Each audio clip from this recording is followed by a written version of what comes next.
Hi students, good evening. Welcome to this video session. My name is Samuel Dominic Chukwuemeka, aka Sam Dom for Peace. In this video session, we shall discuss your Module 7 homework assignment. So, this is your Module 7 homework assignment.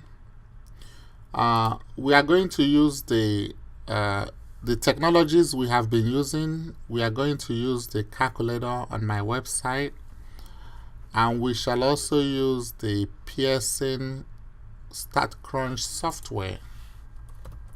So let's get on my website. You can use either the any of my websites. You can. And let's pull up the calculator. I click on Portfolio, Correlation and Regression Calculator. So, question 1, suppose a least squares regression line is given by, you have the equation there. What is the mean value of the response variable? The response variable is your y. If x is equal to 20. So when you get on this calculator, scroll down to Resources and click on Least Squares Regression Model.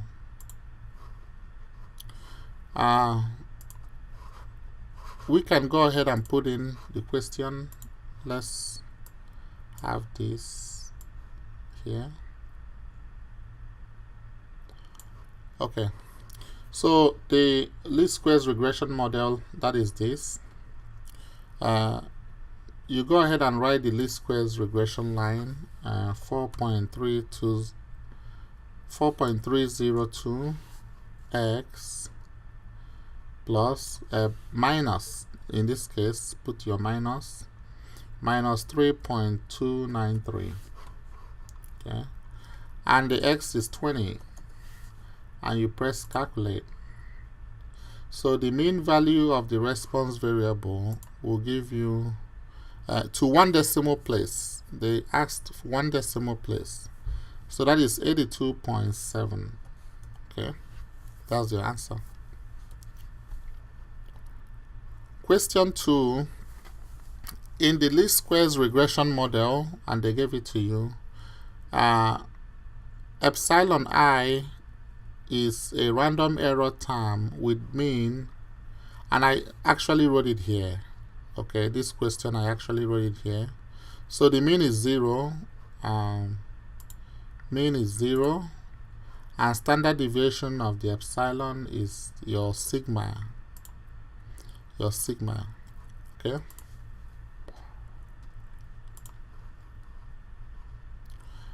For question 3, it will be better we do it by Statcrunch. I am still working on updating this calculator.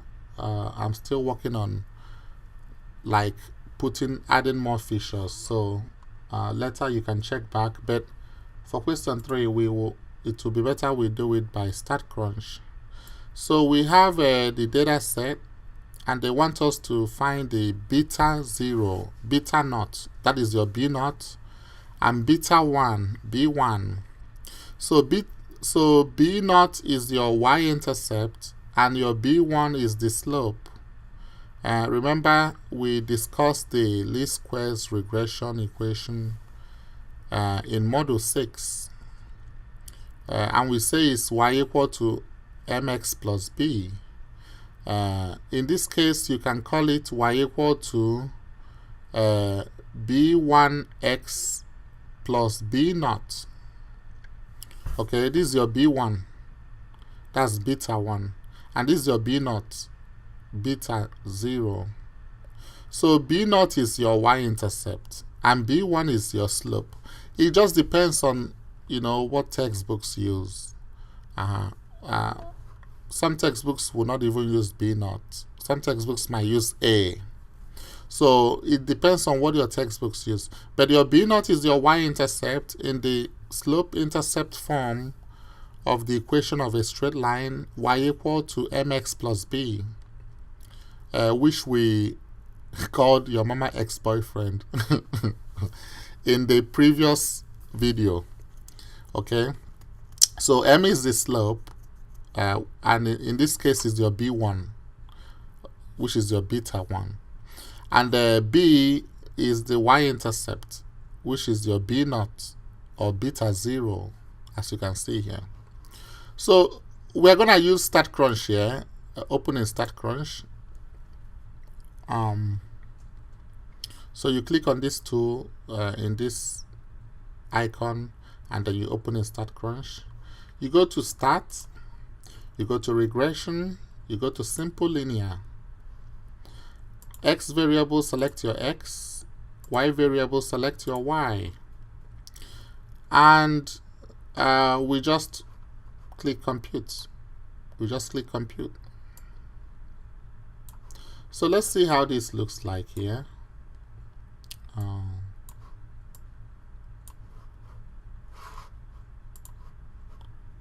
Let's put this side by side so you can have a look at it. So this is what you're looking at here, the regression equation, the least squares regression equation, what I just highlighted right now. Okay. You can see here that the y-intercept comes first. You know, the slope is the one that is the coefficient of x. The slope is the coefficient of x. And this is the y-intercept, the constant here. So the B0 is your y-intercept, and that is what we'll put. Round to 3 decimal places. So this is negative 2.930. Round to 3 decimal places as needed. So negative 2.930. And then the B1 is your slope, which is the coefficient of x. And that would be 2.209. Compute the standard error, which is the standard error is the point estimate for the standard deviation. And that is right here. Estimate of error standard deviation. So this will give you to 4 decimal places will give us 0.8259.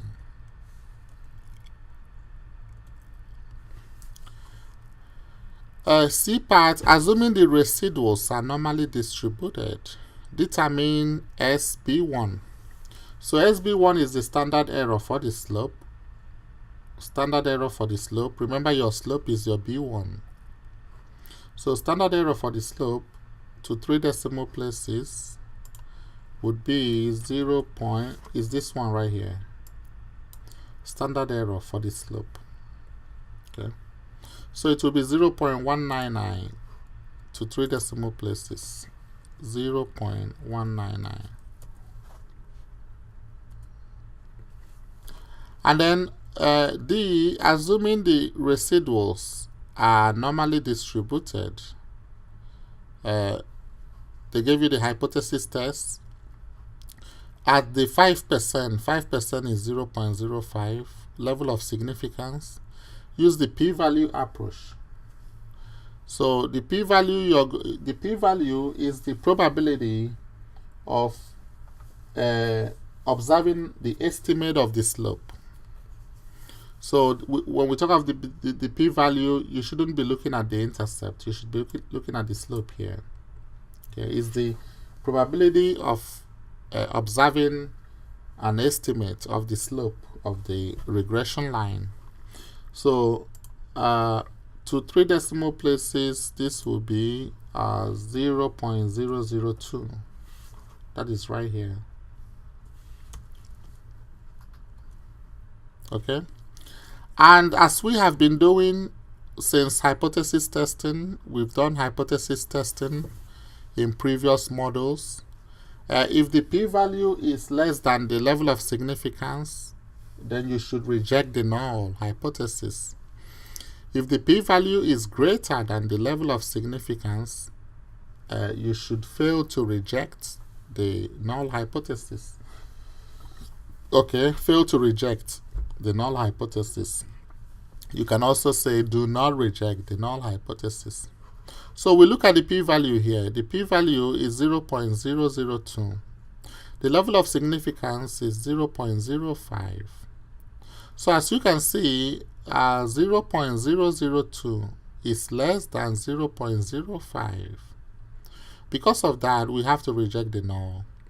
And if we reject the null, that means we have sufficient evidence to conclude that the linear relation exists between x and y.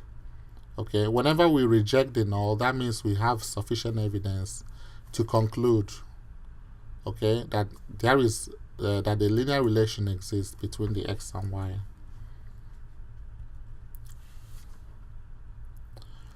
Okay, question 4. Let me close this.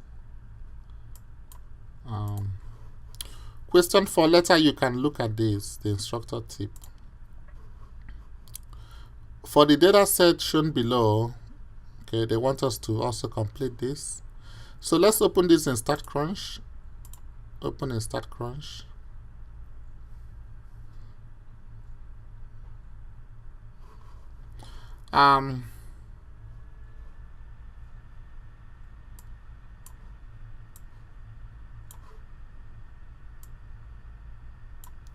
We go to Stats, Regression, Simple Linear. X variable, select your X. Y variable, select your Y. And click Compute. So we have something like this. This is the regression equation, okay, or line of best fit. Least squares regression equation, or line of best fit. So B0 is our y-intercept. Round to 2 decimal places as needed. Remember, this is as needed. We have explained as needed several times in previous videos. If they say 2 decimal places as needed, that means that if your answer is more than 2 decimal places, then round to 2 decimal places. But if your answer is less than 2 decimal places, then you can leave your answer as is. So as you can see here, the y-intercept is 1 decimal place. Okay, we'll just write it as is, 116.6. And then the slope B1 is negative 0.74. Okay, and that's the answer. Then standard error for the standard deviation, estimate of error standard deviation is right here.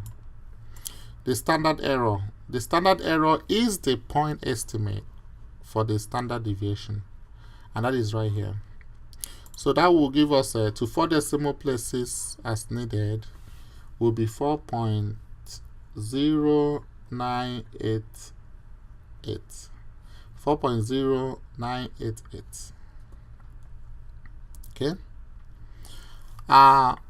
C, assuming the residuals are normally distributed, use technology to determine standard error for the slope. Okay, and that is right here.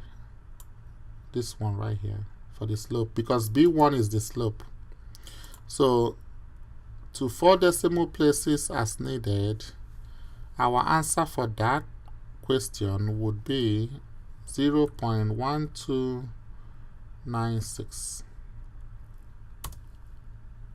Okay. They gave us the hypothesis test. Of course, the hypothesis test, the null is that the slope is 0. Alternative is that the slope is not 0. At 5% significance level, use the p-value approach. So the p-value will be that of the slope, which is right here.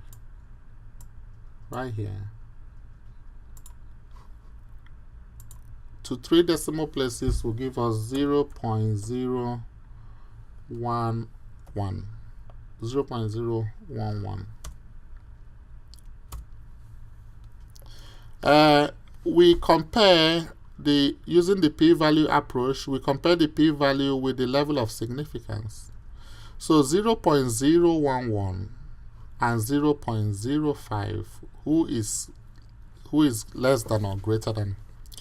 As we can see, 0.011 is less than 0.05. So because the p-value is less than the significance level, we have to reject the null. Okay? We have to reject the null, and when we reject the null, that means there is sufficient evidence to conclude that a linear relation exists between x and y. So that is A.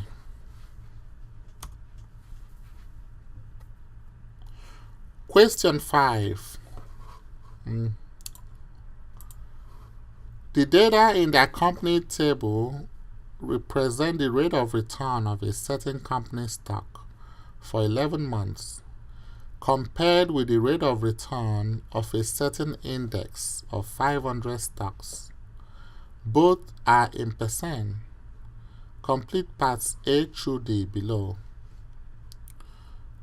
So we're treating the rate of return of the index as the explanatory variable, that is your x.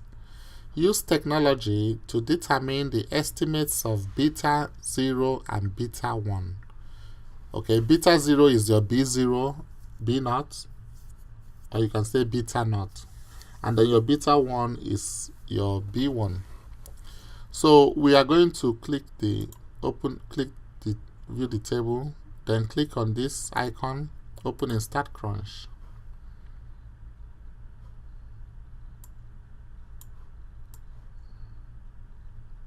Let's get this side by side. So we go to Start, Regression, Simple Linear. Our x, we pick our x right here, rates of return of the index. And our y, we pick our y, rates of return of the company stock. And we can close this now, okay? And we just click compute. So let's look at the regression equation. So the regression equation is this right here. Okay, is this. So this is this intercept, the y-intercept, and this is the slope. This is slope times x. That's what it means. Okay. So B0 is your y-intercept. To 4 decimal places will be 1.2398. 1.2398. And then your slope, beta 1 is your slope, and that would be 0.7661.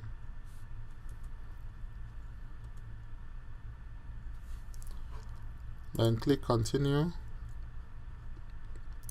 Assuming the residuals are normally distributed, test whether a linear relation exists between the rate of return of the index x and the rate of return for the company stock y at the 10% level of significance.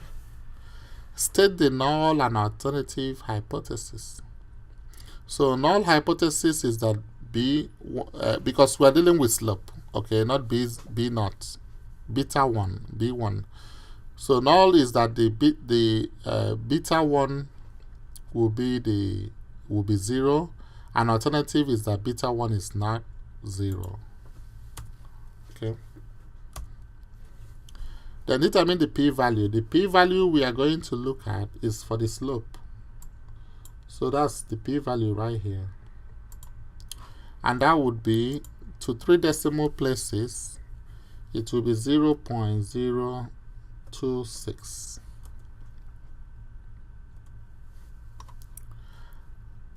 Now we have to make our conclusion, decision and conclusion. So our decision first.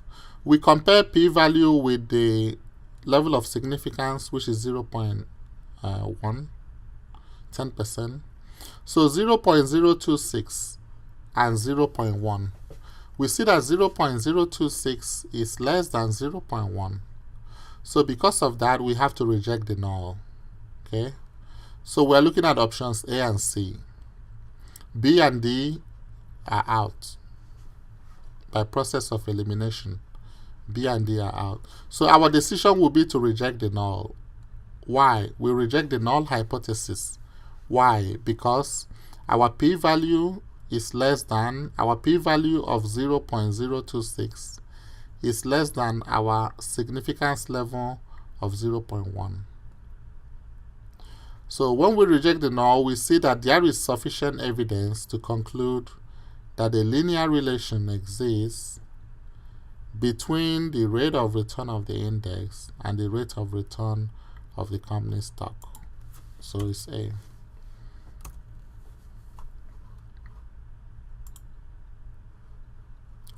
C, assuming the residuals are normally distributed, construct a 90% confidence interval for the slope of the true least squares regression line. So we're gonna come back here on Statcrunch. We go to Stat, we go to Regression, Simple Linear. Select our X, select our Y. Then, in this case, we won't perform hypothesis tests. We are going to click on confidence intervals. Under confidence intervals radio button, this is a radio button. For the level, we want to construct 90% confidence level. We are constructing a 90% confidence interval, which means the confidence level is 90%, and that is 0.9. Or you can put 0.90 if you want to. And you just click compute. So we can now expand this to see our result. We see that the lower limit, lower bound, or your lower limit for the slope. Okay, you're doing this for the slope. Even they said it here, for the slope. Okay, so you should be looking at this for the lower and this for the upper, for the slope. So lower bound will be, to 4 decimal places, would be 0.2389. And upper bound will be 1.2932. Okay. Then D, what is the mean rate of return for the company stock if the rate of return of the index is 3.15%? So what you could do here is you could, you could do it with calculator.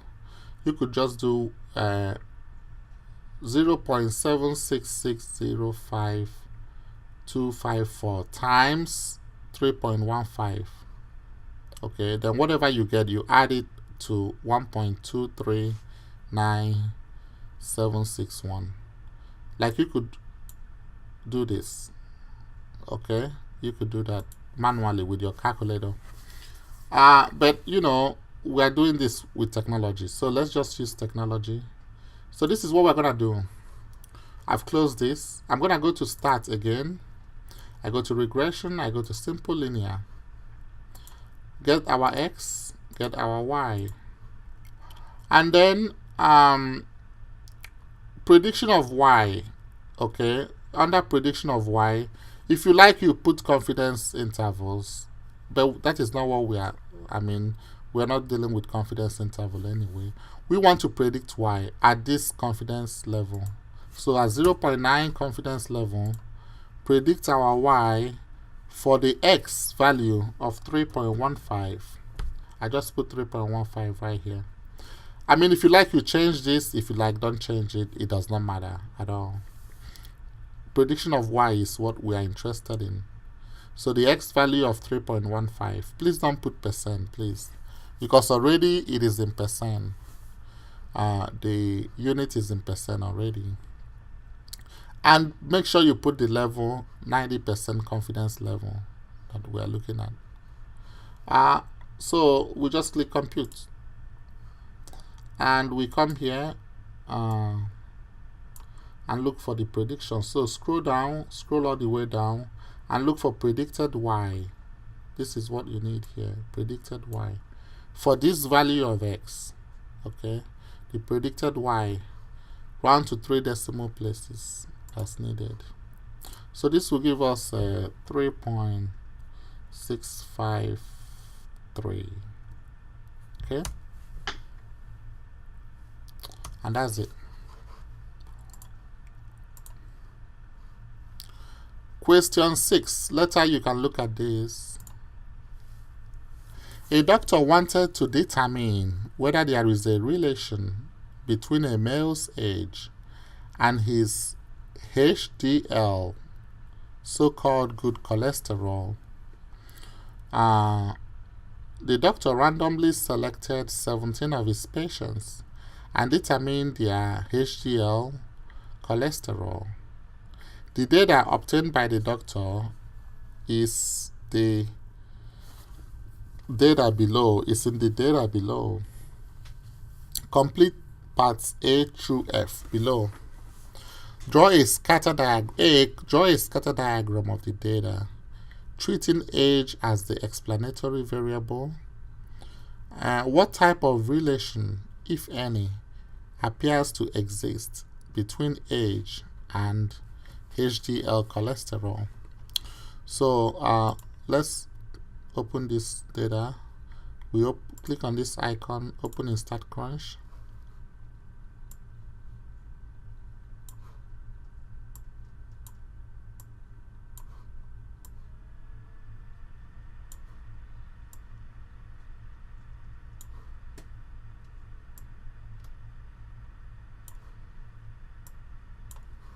So I can close this data right here. We go to graph. Let's get a scatter plot. Graph, click on scatter plot. X variable, select your X, that's the age. Y variable, select the HDL cholesterol. And just click compute. So this is our scatter plot right here. This is the scatter plot here. So as you can see here, do you see it appears, if you look at this, it does not appear to be a relation.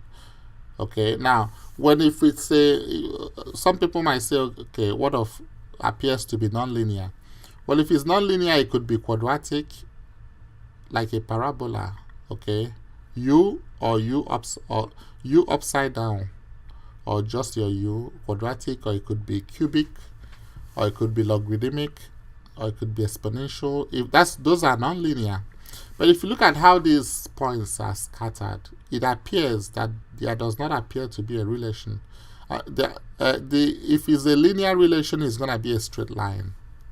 If it is a nonlinear relation, it will not be a straight line. It could be quadratic, or cubic, or logarithmic, okay, or exponential. But as you see here, there does not appear to be a relation. So it's A. Okay. Determine the least squares regression line from the sample data. So we come here, we just assume as if it's a simple linear. So we click on Start, Regression, Simple Linear, get your X, get your Y, and click Compute. And this is what we are looking at here, the regression equation right here. Okay, so our slope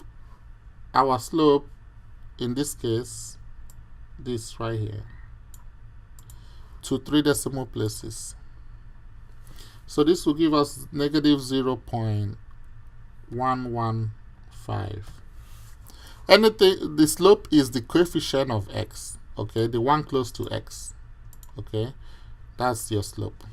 So negative 0.115, and then your y-intercept is 50.397. Okay, now are there any outliers or influential observations? We are going to look, let's see the let's look at the scatter plot again. Graph, scatter plot, get your X, get your Y. Usually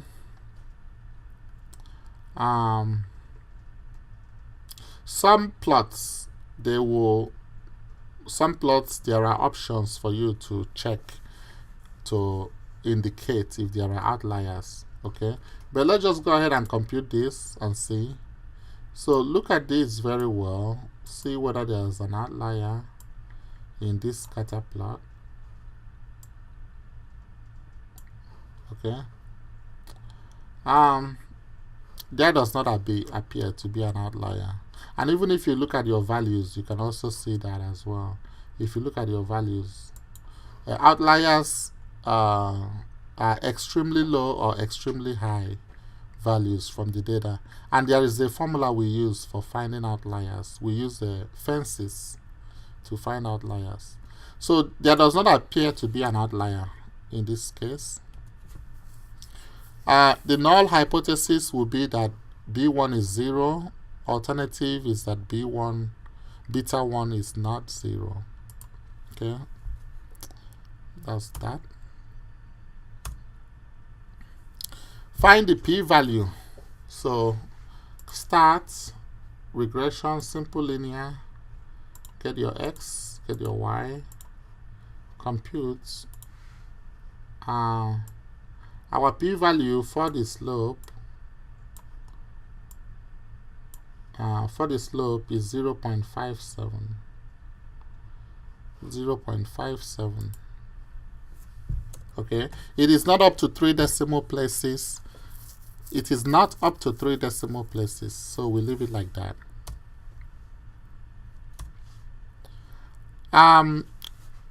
What conclusion? What decision and conclusion? So we look at the p-value is 0.57.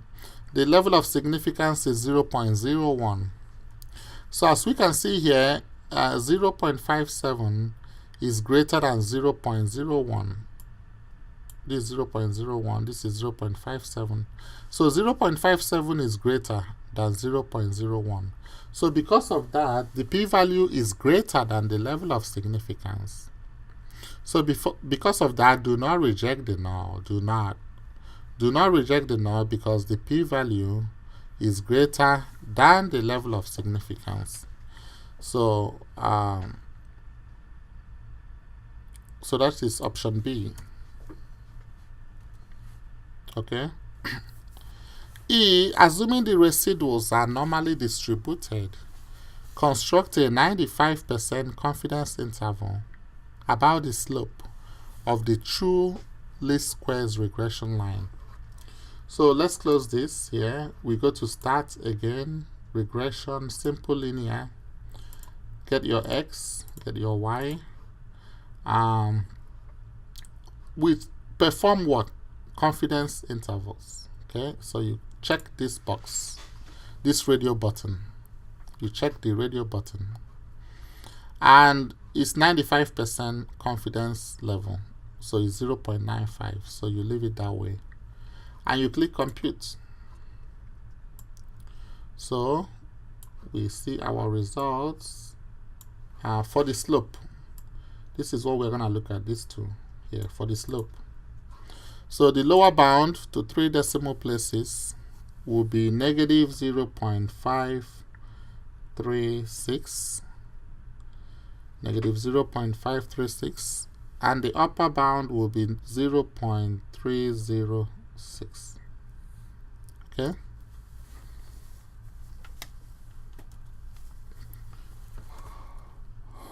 Then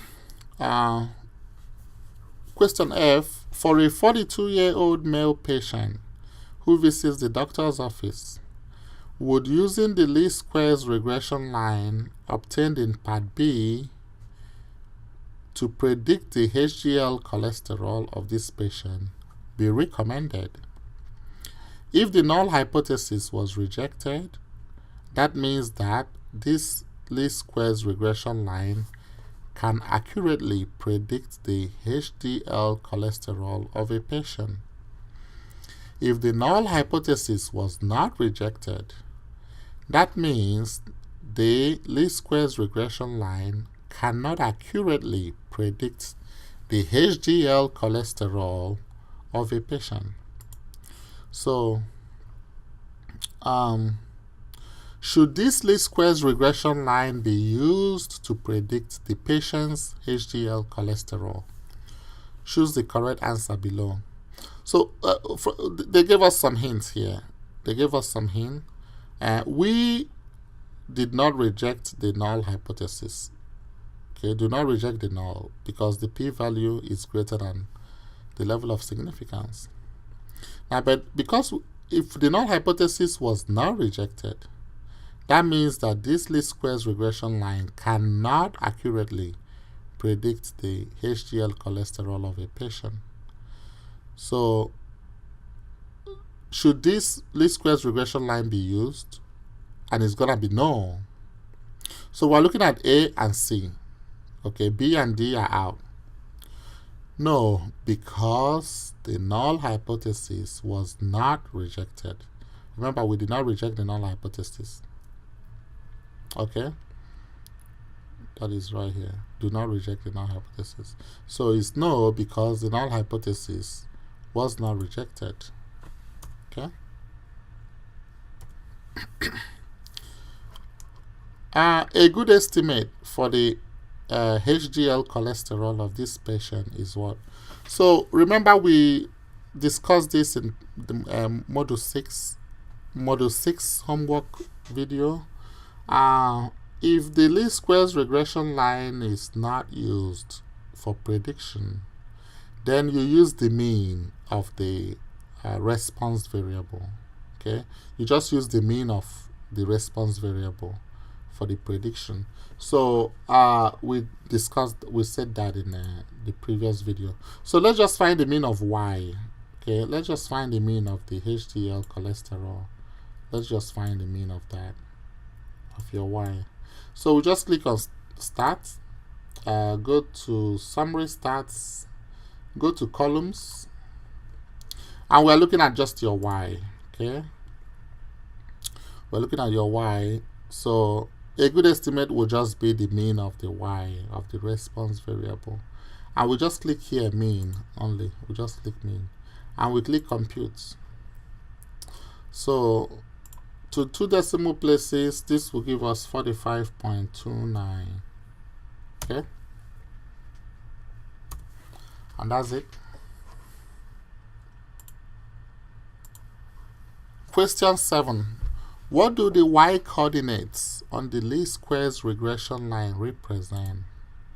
The y coordinates. So the y coordinates, of course, that's the mean value of the response variable for any given value of the explanatory variable. Those are the y. Remember, that was actually the first question we did, the mean value of the response variable. So that's B. Next question.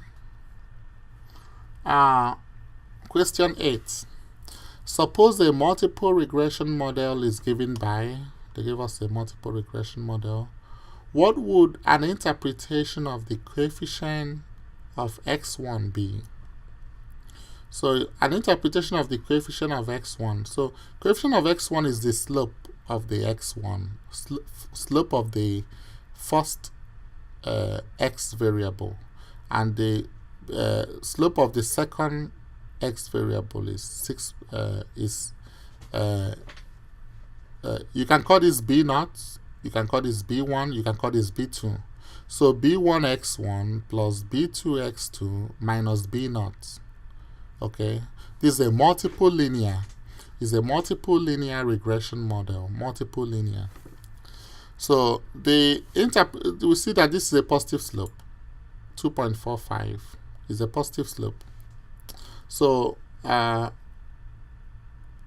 interpretation of the coefficient of x1 would be if x1 decreases by 1 unit, then the response variable will decrease by 2.45.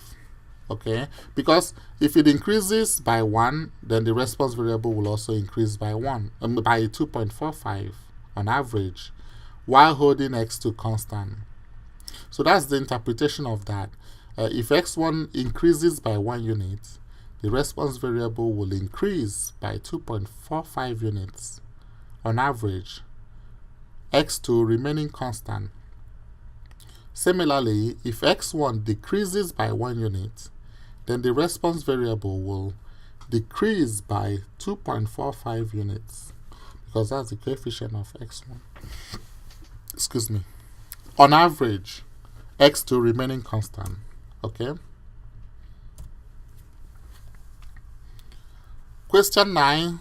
The multiple regression equation, they gave it to us, is obtained from a set of sample data. Complete paths A through A. A. Interpret the slope coefficient for x1. So in this case, the intercept is -5. First slope, the slope for x1 is -1, and the slope for x2 is 8. So the slope coefficient for x1 is -1. Okay, so option C is out. So slope coefficient of x1 is -1. This indicates that y hat will decrease 1 unit for every 1 unit increase in x1, x2 remaining constant. Yeah, so for every 1 unit increase in x1, y hat will decrease by 1 unit. Okay, because the coefficient is -1. So the answer will be B. Okay.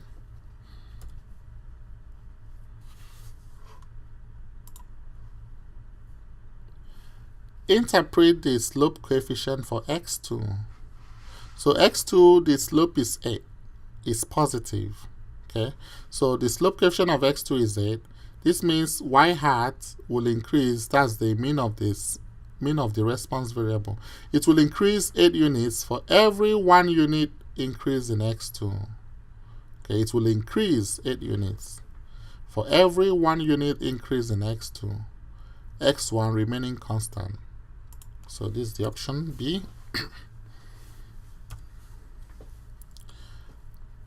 Then B, determine the regression equation with x1 equal to 10. So if we have x1 to be 10, then we will have that y hat will be -5 minus 10 plus 8x2. So -5 minus 10, you owe me $5, you owe somebody else $10. -5 minus 10 is -15. So it will be -15 plus 8x2. Okay, so that gives us that.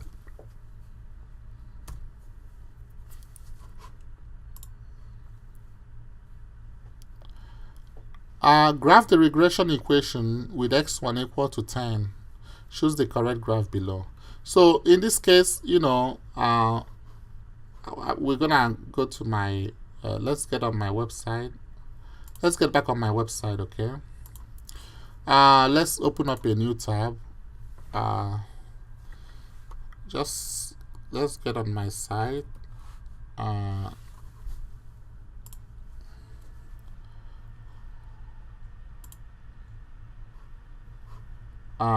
Mathematics, get on mathematics, statistics, and go to resources. Let's just use a simple graph. We can use Desmos graphing calculator. Cool. You can pull up Desmos graphing calculator. Cool. I also like this one, Rent Calculators graphing calculator. These are very nice calculators for algebra. I also put them in algebra too. So what we're gonna do now is we will graph that, because we're going to graph this equation and then we can look at it. Okay, I can close some of these.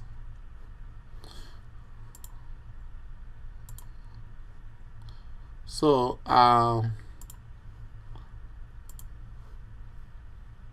we're gonna graph them and then we compare. That way it will be easier.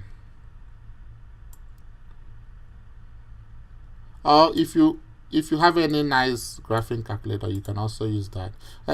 I'm gonna hide this keypad. I'm gonna hide it, and we'll just graph y equal to -15 plus 8x. So look at if you compare these graphs. So let's compare. We can compare these graphs, these two graphs. So 8x, this 8 is positive slope, and positive slope is this way. So B is out of the case. B is gone. So we're looking at A and C. And if you look at A and C, if you look at this graph very well, you see that this graph is after 0, after the origin. Okay, I know that the unit is 5, 10, 15, and this one, the unit is probably in 10, 20, 30, 40, 50, 60, If you look at this, for example, the scale, the scale for the x-axis is 1 centimeter to 10 units, 10, 20, 30, 40, 50, 60, 70, 80. Okay, and you can also adjust this in decimals. I think you can do that, to adjust it to look like that, 10, 20, 30. I know you can do that in your TI 84. And I've done some tutorials. I've done some tutorials on TI 84. But that's in algebra section, algebra videos. Okay, but what I'm saying is that if you look at this, okay, you can easily compare. This one here is like before the origin, 0. Okay, but this here is after the origin, 0. So if you look at these graphs, you see that A matches this graph. A matches it better. Okay, and bear in mind that it's not the same scale, so bear that in mind. So but if you look at it, you see that A matches it better, so you select A. Continue. Determine the regression equation with x1 equal to 15. So if x1 is equal to 15, we have -5 minus 15 plus 8x2. -5 minus 15 is -20 plus 8x2. So that gives us this option. Okay. Then click continue. They want us to graph it. So -20 plus 8x2. Okay, so you see here B is out because this is still the positive slope. The slope is still 8 regardless. It's still a positive slope. Okay, we are looking at A and C. Okay, so if you look at here, if you point this is 2.5. If you point your mouse at this is a 2.5. See that? Now, and remember, this is different scale from this. So if you look at this, if you look at C, for instance, where it crosses the point at which it crosses the x-axis is 2.5. Here, this cannot be 2.5 at all, because this is 10, 20, 30, 40, 50, 60, 70, 80. This right here cannot be 2.5. No way, it cannot. So, but you look at A, you expand A. It makes sense for this to be 2.5. It really makes sense for it to be 2.5. So our option is A. Okay.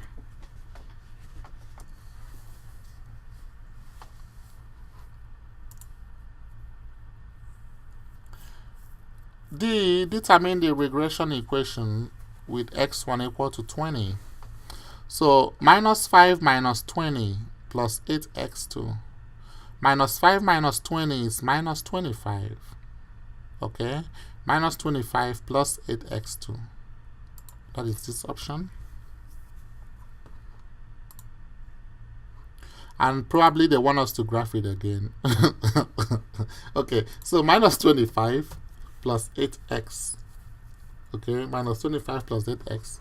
You look at this here, point is, this is 3.125. 3.125, still small. So B is out of the question. Now let's look at A and C. Expand graph A. There is no way for this to be 3.125. No way. Okay? No way for it to be 3.125. This is so close to 10.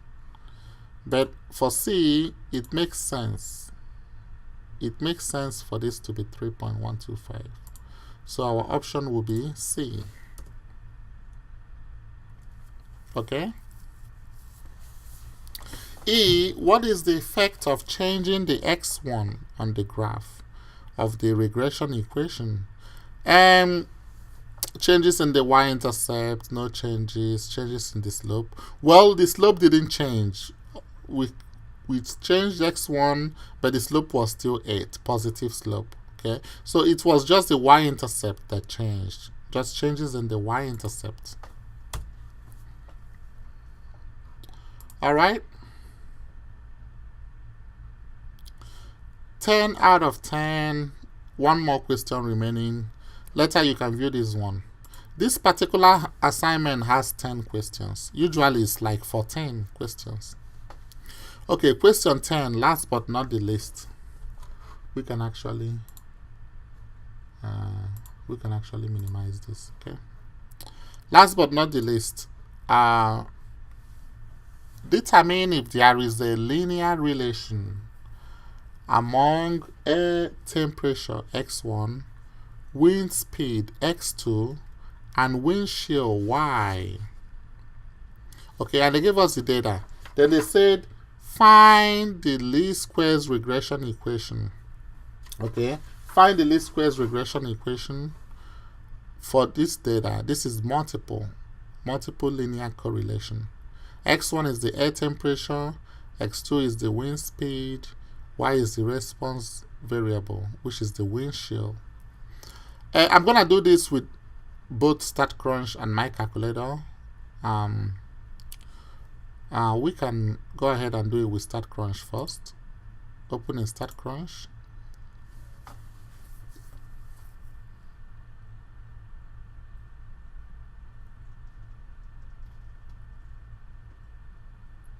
Okay.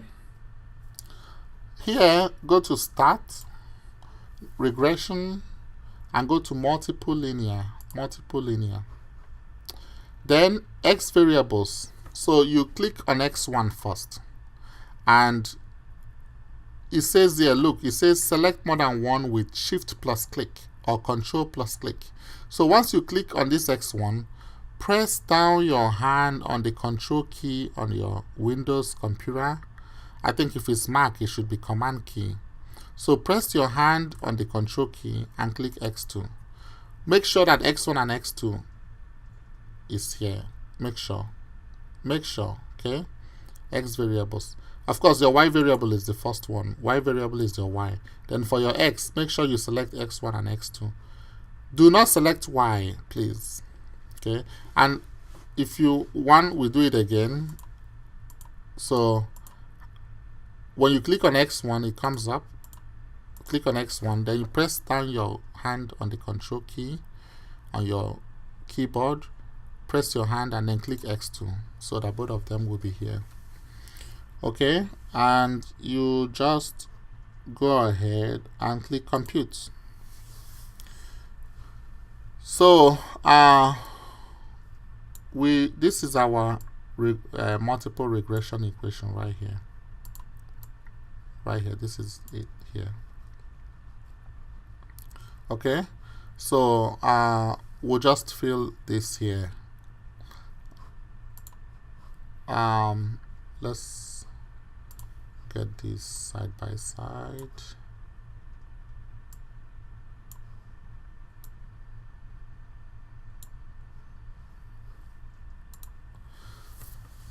round to 3 decimal places as needed. So this is negative 12.509. Then for x1, the b1 will be 1.334, and then for x2, the b2 will be negative 0.414. Okay, and that is that. Then B, draw residual plots. Okay, this is where my calculator will be needed. My calculator will really be needed here. Okay, I'm gonna come here. What I'm gonna do is, rather than variable 4, I will write residual. Okay, residual, and then I'll just minimize this. I'm gonna then pull up my calculator.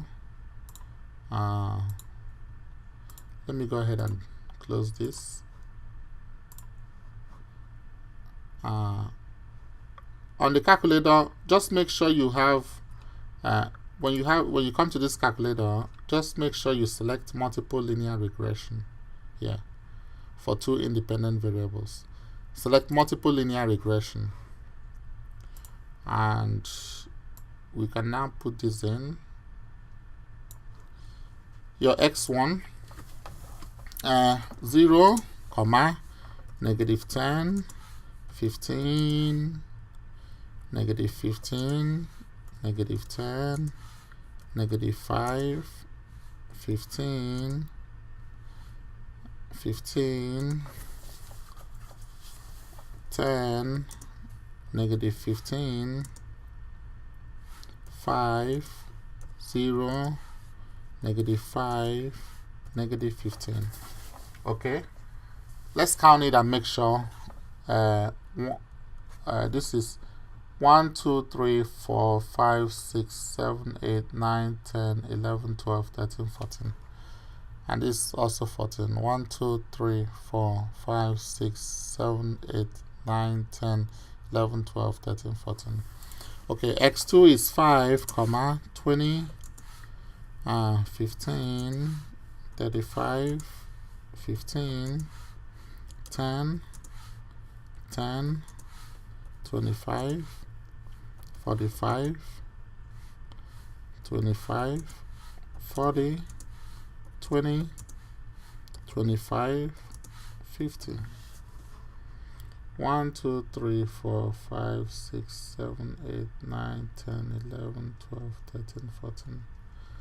Alright, our y would be negative 11, negative 35, 0, negative 48, comma, negative 32, negative 22, 3, negative 4, negative 16, negative 44, negative 22, negative 31, negative 52. 1, 2, 3, 4, 5, 6, 7, 8, 9, 10, 11, 12, 13. Okay, let's see where negative 11, negative 35, 0, negative 48, negative 32, negative 22, 3, negative 4, negative 16, negative 44, negative 22. Okay, we have another negative, we need another negative 22, comma.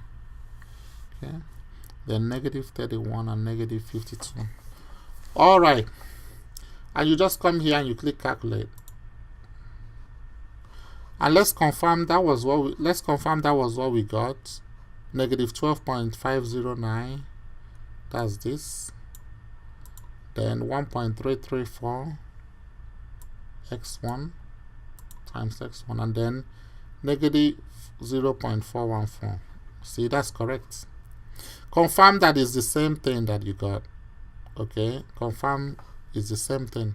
All right, so the next one is residuals. These are residuals here, folks. These are residuals.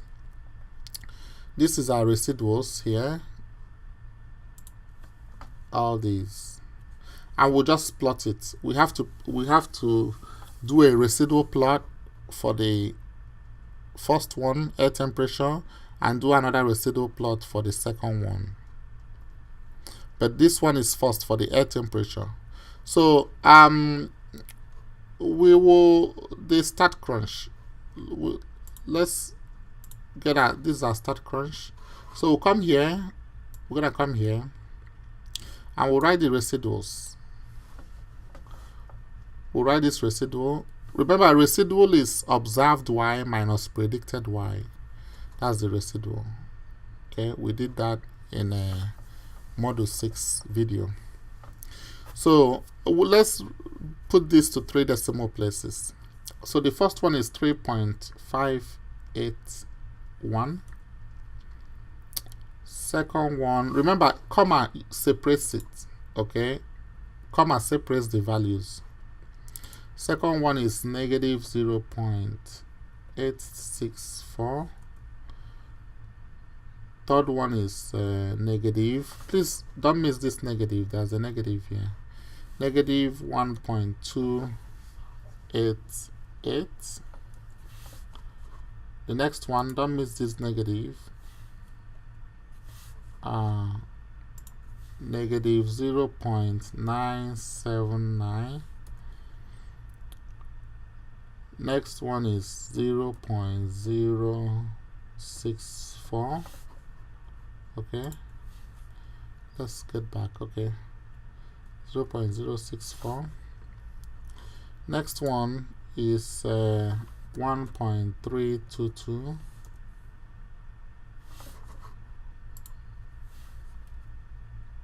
Next one, comma separates the values. Next one is negative 0.359. Next one, don't forget this negative there, and that would be negative 1.145. Next one will be 1.812. Then we have a negative there. We have negative 1.122. Then we have 0.411. Then we have another negative here. Negative 1.205. We have another negative here. Negative 1.463. And then we have 1.235. Okay, and I think that is it. Alright, that is it. Okay, so let's get back here, and we'll construct this plot. The first one is the residual plot. Residual will be on the y-axis, and air temperature is x1, will be on the x-axis. So go to graph, scatter plot. Your x will be x1, your y will be residual, and click compute. So this is our graph right here. Let's count it to make sure it's 14.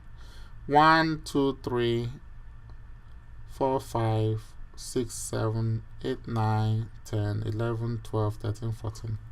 Okay, let's now look at these two graphs, compare, and I would say this is the origin. That's the origin. At the origin, you have at least 2 points. You have these 2 points on the origin. So option A, you have 2 points on the origin. Option B, you have 2 points. Option C, you have 2 points. Option D, you have 2 points.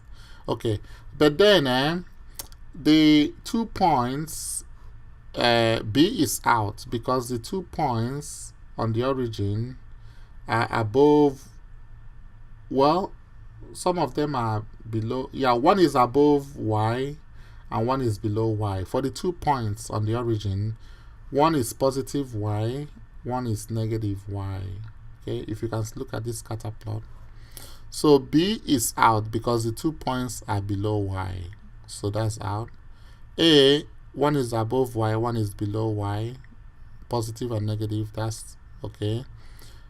C, positive and negative, okay. D, 2 of them are above y, so it's out.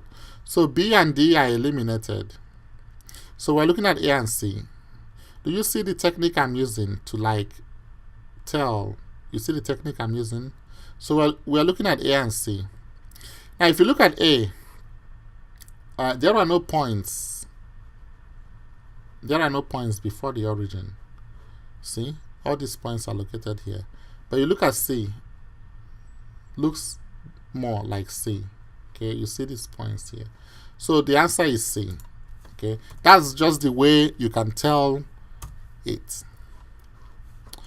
Alright, the next one is residual plot for wind speed. So we close this. We come here, we go to graph, scatter plot. Our x, in this case, will be x2. Our x2 is the wind speed. And our y is the residual. Okay, and we click compute. So let's expand this, see how it looks like. Yeah, you see this looks like a U. Kind of looks like a U, right? Like a discernible pattern. Looks like a discernible pattern. This one, the residual plot. Okay, so what if you look at this right away, you see, you can tell right away which one. It is not this, it's not that. Look, if you look at it, you can tell right away that this residual plot looks like a U. Okay, so it's D, option D, right away. Okay, it has a discernible path. What might you conclude based on the plot of residuals against wind speed? Yeah, so it shows a discernible path, and because of that, linear model is not appropriate. Okay, it shows a discernible path, so linear model is inappropriate. That's the. Okay, I think we have 100%. We can close this. I think we have 100%. So you just save.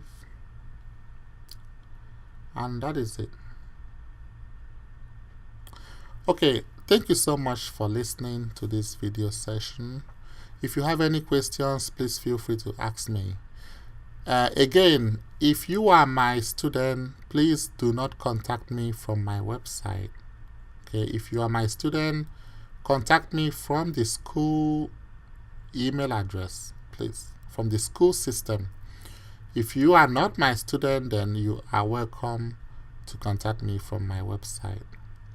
Thank you for listening, and you have a good evening.